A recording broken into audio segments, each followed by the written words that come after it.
Queridos irmãos, para a nossa edificação nessa noite, peço que abram suas Bíblias ou então acompanhem a leitura que farei em Mateus, capítulo 20, dos versículos 29 a 34.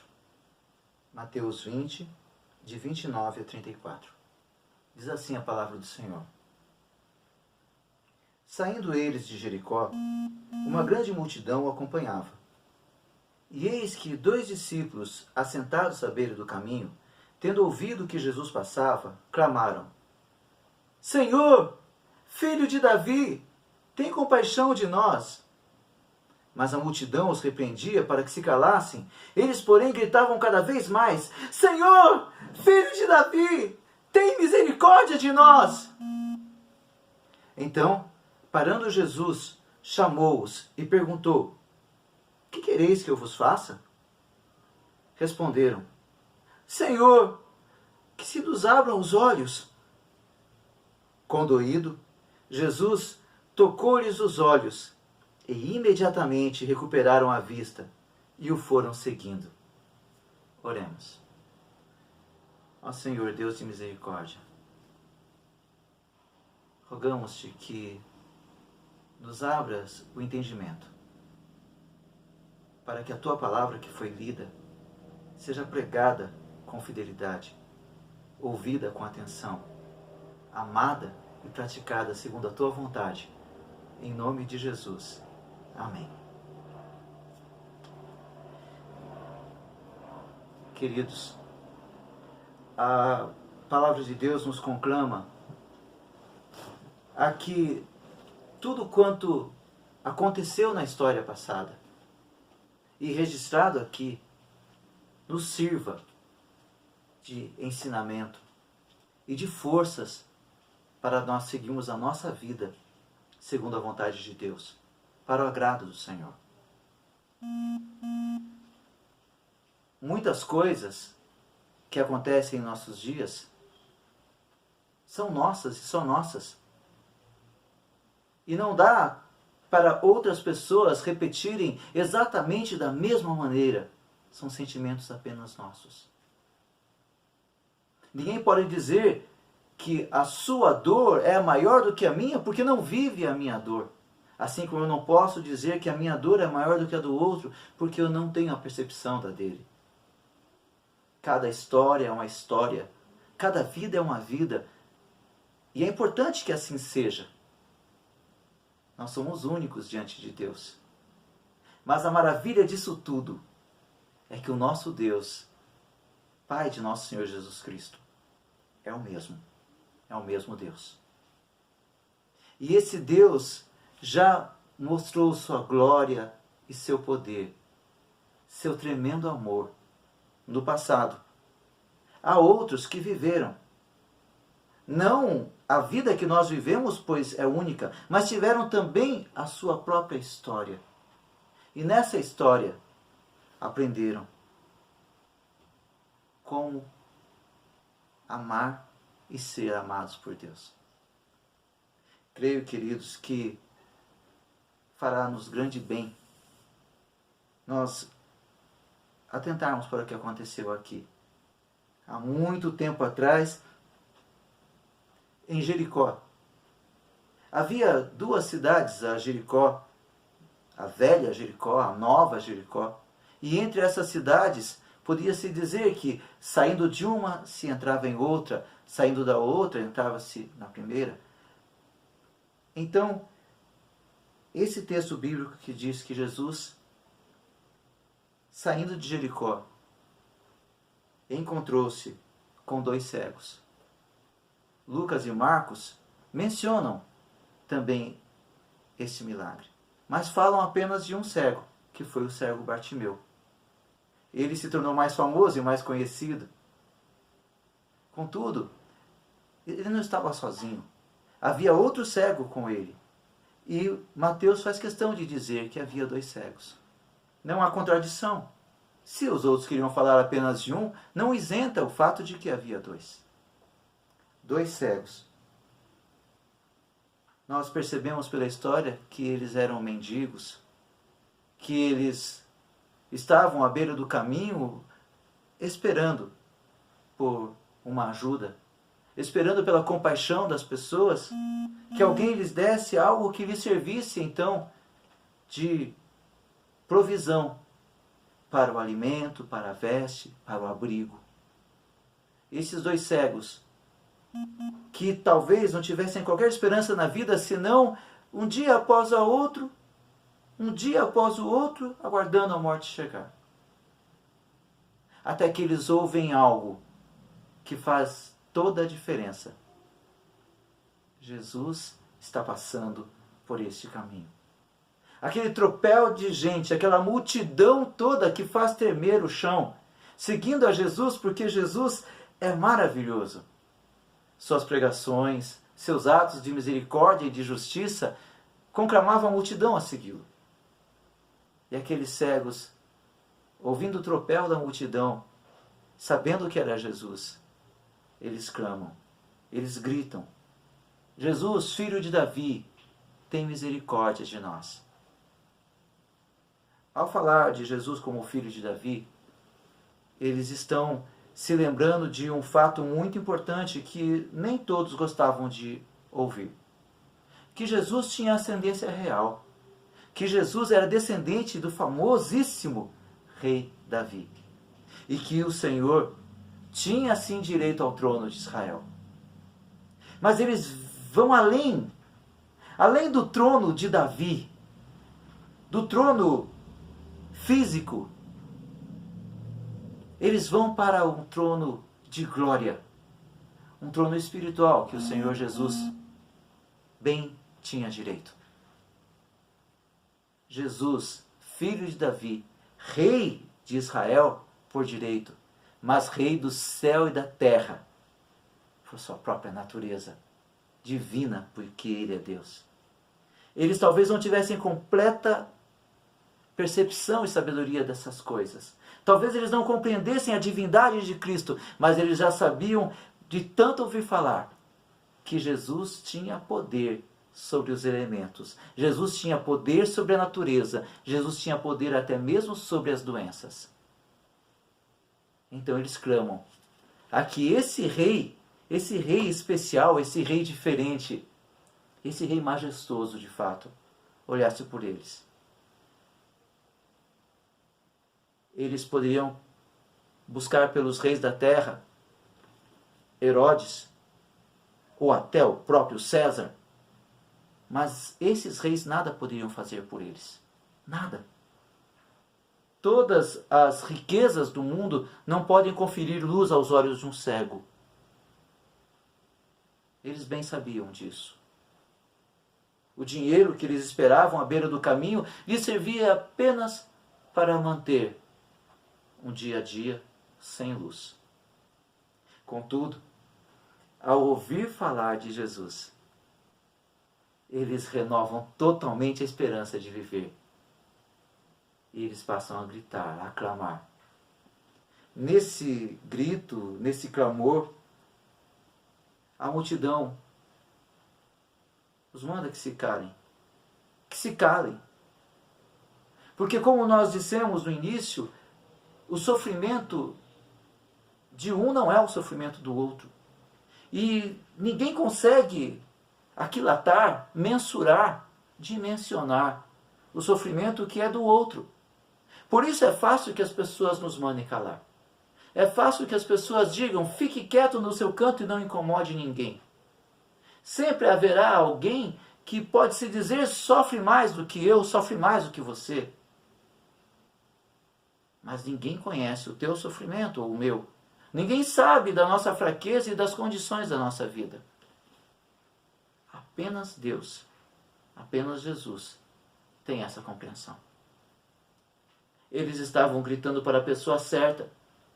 Havia clamores e chios. Silêncio. Calem-se. Vocês atrapalham, vocês incomodam. Pode-se notar ou pode-se imaginar a situação. Eles eram cegos, não se vestiam bem, não se portavam direito, não cheiravam bem, Não havia dignidade alguma neles e talvez o grito parecesse incomodar o mestre, ou talvez o grito parecesse de alguma maneira trazer alguma indignidade para aquele grande rei Jesus. Isso na cabeça das pessoas. Porque não condiz no coração dos homens que os grandes devam se preocupar com os pequenos.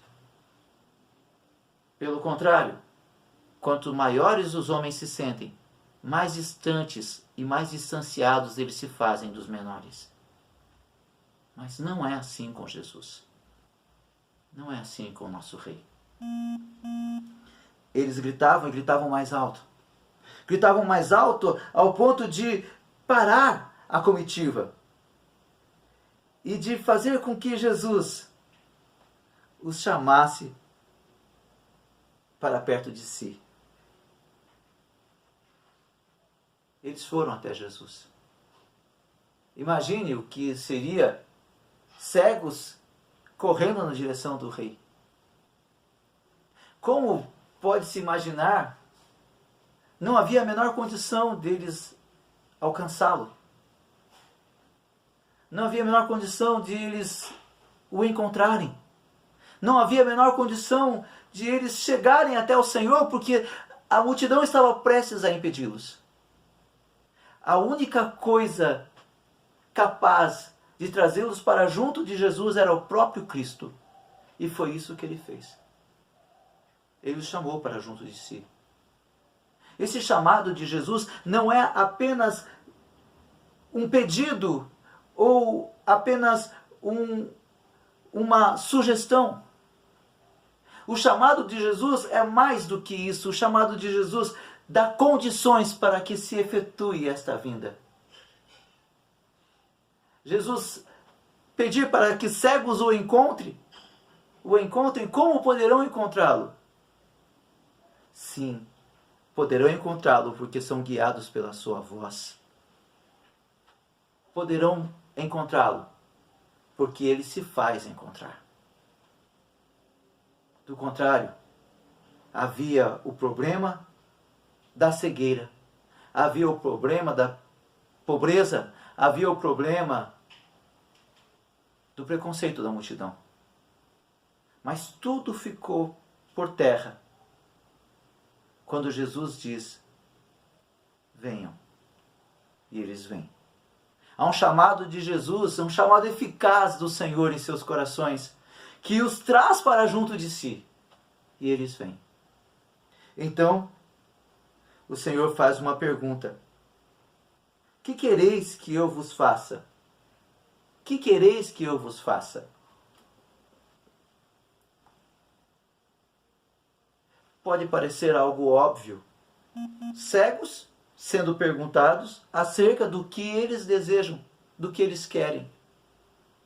Mas as ilusões desse mundo são capazes, sim, de que mesmo cegos não se apercebam da sua própria cegueira.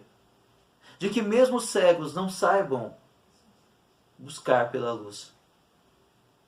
Quando o Senhor pergunta aquilo que pode parecer óbvio a qualquer pessoa, mas que muitas vezes não é óbvio para aquele que está passando pelo sofrimento, o Senhor pergunta: o que quer que eu te faça?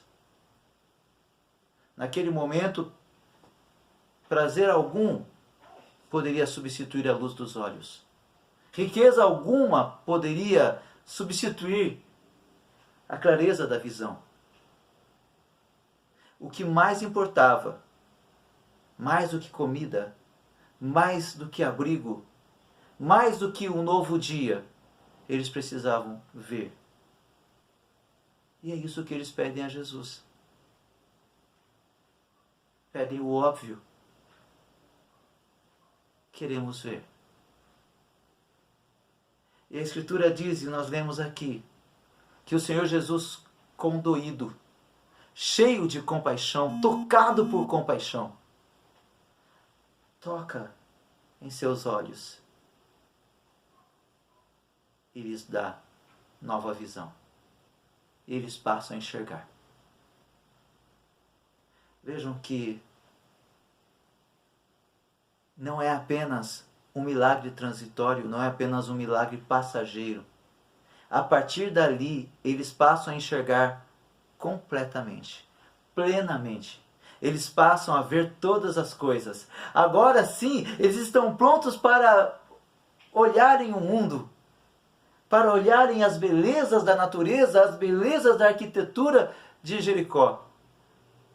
As lindas palmeiras que havia naquela cidade. Os prédios maravilhosos que haviam naquela cidade. Eles têm visão para ver as pessoas, contemplar aquela multidão toda de gente que frequentava aquelas ruas. Mas toda aquela visão, a partir de agora, se direciona para apenas uma pessoa. Agora que eles podem ver, eles passam a olhar para Jesus. Eles passam a segui-lo. Porque é isso que importa aos seus corações. O milagre que eles recebem não é apenas para que seja gozado segundo a vontade, o desejo e as aspirações antigas. O milagre que eles recebem é para que agora, a partir de então, passem a glorificar ao Senhor, a servir ao Senhor e a viver com o Senhor. Eles estão a caminho de Jerusalém.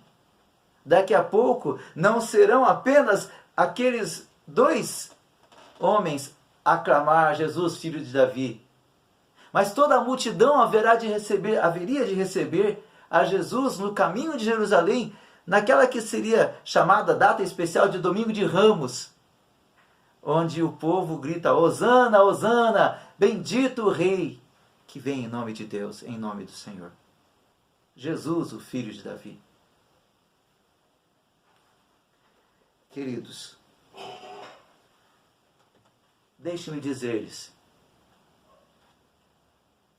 que há muitos ainda que buscam por Jesus, que querem a Jesus, porque têm aspirações, desejos, sentimentos e necessidades, e coisas que parecem ser as mais importantes da sua vida. Para os outros, talvez a sua necessidade não seja tão grande assim. Talvez o seu sofrimento não seja tão digno de atenção. Mas você sabe o que você passa. E você busca por Jesus.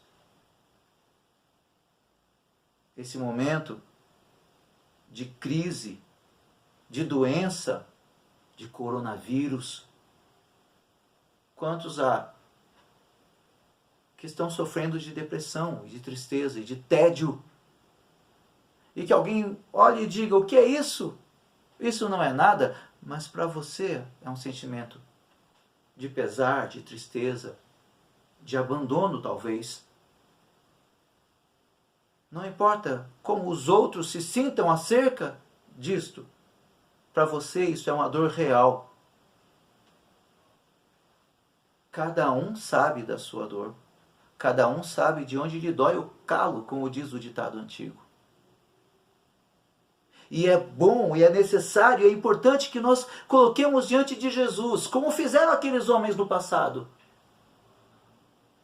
Jesus, filho de Davi, tem misericórdia de nós. E que cada um possa dizer: Senhor, está doendo. Senhor, estou sofrendo. Senhor, estou passando por esse problema. E tenha certeza que o Senhor Jesus, Ele olha com compaixão por aquele que o procura, por aquele que o busca. Acredite, é verdade. O que foi registrado acerca daqueles 2 homens de Jericó, aquela história única que não se repete porque é uma história muito pessoal, mas que demonstra um Senhor que tem um amor que é dirigido a todo aquele que o busca, independente da sua história, da própria história pela qual você está passando. Jesus ele ouve a oração daquele que o busca.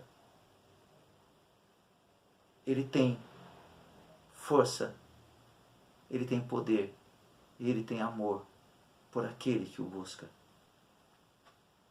Mas o que eu quero lhes dizer, meus queridos, mais importante do que a graça que nós esperamos na resolução de certos problemas que estão nos tocando,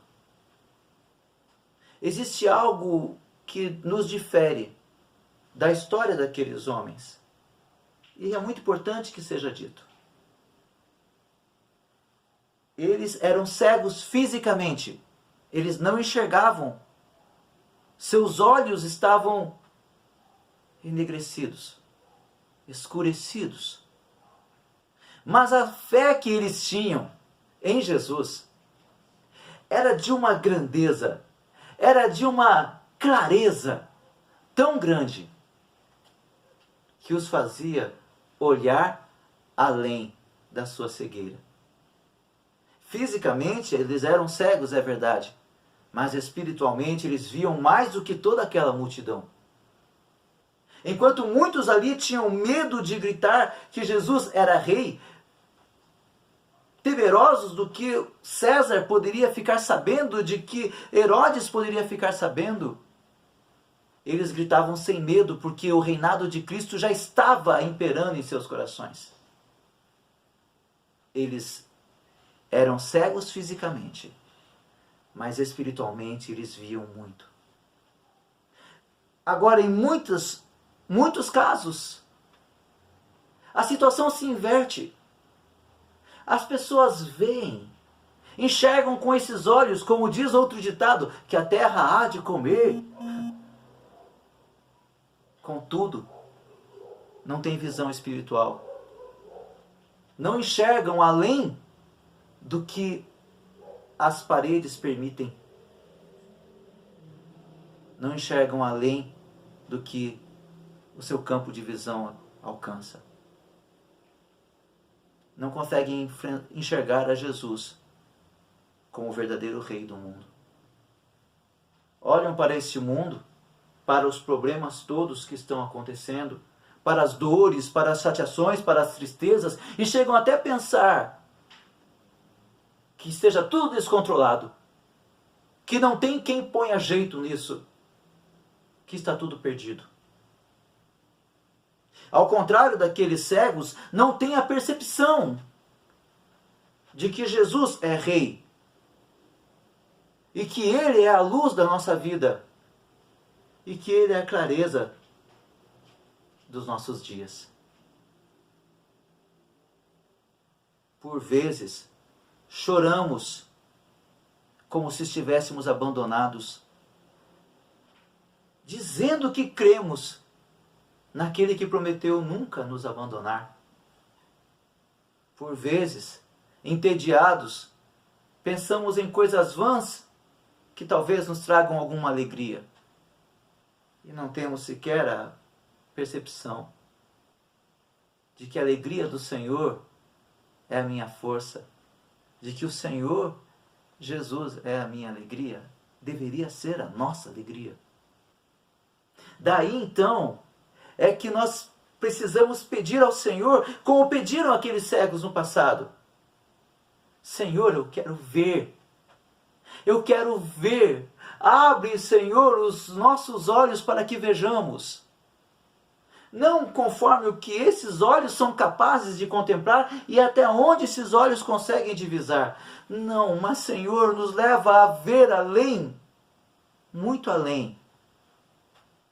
A ver o controle absoluto que o Senhor tem do mundo e de tudo que está ao nosso redor. Como diz a Escritura, até o coração do rei está nas mãos do Senhor. Tudo está sob o domínio e a soberania do nosso rei. Quero, irmãos, que vocês se lembrem que lá no passado, antes de Jesus, havia um profeta chamado Eliseu. E que ele, uma vez, estando cercado a sua casa toda cercada, e o moço que o servia acorda de manhã e quando abre a janela dá de cara com o exército inimigo, disposto a levar na amarra o profeta para que prestasse contas ao rei inimigo. E então o rapaz, ele vai para dentro de casa gritando: "Oh não, estamos cercados, o que será de nós?" E Eliseu faz uma oração naquele momento e diz: "Ó Senhor, abre os olhos do rapaz para que ele veja."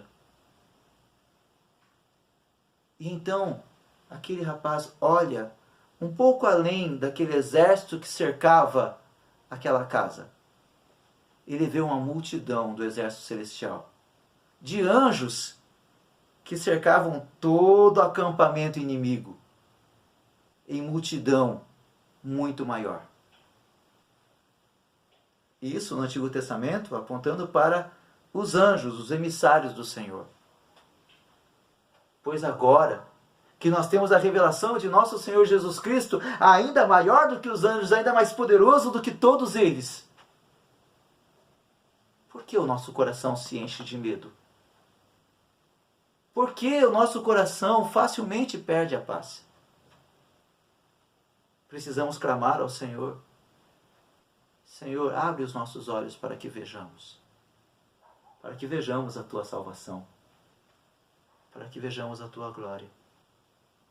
Não queremos, numa atitude idólatra, querer fazer imagens de Jesus. Não. Mas numa atitude de completa submissão e humildade, dizer: Senhor, Tu és Rei, que a Tua soberania, que a Tua grandeza se manifeste em minha vida, que eu não tema mais a morte, que eu não tema mais os homens, que eu não tema mais as circunstâncias, que eu saiba que diante do universo não existe poder maior e nem maior amor do que o seu. Precisamos falar com Jesus em oração e pedir-lhe sinceramente que Ele dê paz aos nossos corações, que enxergam tão pouco, que se entristecem por tão pouco, que se magoam por tão pouco, que se assustam, se atemorizam, se apavoram por tão pouco. Precisamos pedir que o Senhor nos abra os olhos. Vamos fazer uma oração? Senhor nosso Deus, Tu sabes bem quem somos. Sabes, Senhor, da pequeneza da nossa vida e como é curta a nossa visão. Sabes, Senhor, que precisamos muito de divisar a Tua grandeza em nossa vida. Precisamos muito saber que é do Senhor que vem toda a força para viver, toda a alegria para viver e toda a certeza de vida eterna. É do Senhor que vem o perdão de pecados. É do Senhor que vem a luz da vida. Abre os nossos olhos para ver. Dá-nos, Senhor, a Tua alegria. Que mesmo, Senhor, nos momentos mais difíceis, quando chegamos a pensar que a nossa tristeza seja a maior de todas, ou que tão isolados estejamos a ponto de nos sentirmos sozinhos, com os olhos da fé tão abertos por Ti, possamos então dizer: Tu estás aqui, Senhor. O Senhor nunca nos abandonou e nunca nos abandonará. Ó Senhor, transforma a nossa lágrima de tristeza em lágrimas de alegria. Transforma, Senhor, a nossa tristeza em cânticos de louvor. E que o Teu nome seja exaltado. Rei dos reis, Senhor dos senhores, Filho de Davi, nosso Rei. Em nome deste Jesus é que nós oramos. Recebam a bênção do Senhor. Agora, pois, amados de Deus, que Deus os abençoe. Fiquem em paz e que a maravilhosa graça de nosso Senhor e Salvador Jesus Cristo, o amor de Deus, nosso eterno Pai, e as ternas consolações do Espírito Santo estejam convosco e com todo o povo de Deus espalhado pela face da terra, hoje e para todo sempre. Amém. Amém.